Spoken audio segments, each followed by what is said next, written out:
Okay, so this is the introduction to chapter 3, section 3.1. We'll go in more detail on Wednesday in class. I'm just going to give you a summary of what we're going to be covering in this class, and then we'll go into more detail on Wednesday. So 3.1 is where we talk about measures of center. A measure of center is a number that describes the middle of the data. Okay, so the four measures that we cover, just to give you a quick overview, and we'll go into more detail on Wednesday again. They all start with the letter M. That's one thing we want to keep in mind.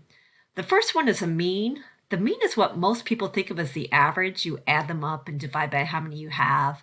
Like, for example, if I were to ask you, if I were to ask our class, what is the average age, I would take all of your ages and then divide by how many people we have. Okay, so that's what the mean is.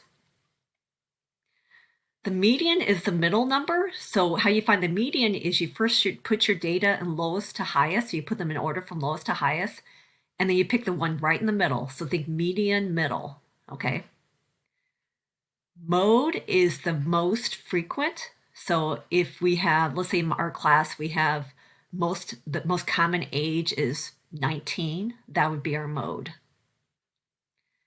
Mid-range is probably the least most common measure of center, but it is covered in this book. And the way we find the mid-range is we take the highest score, the max, plus the min, and then we divide by 2.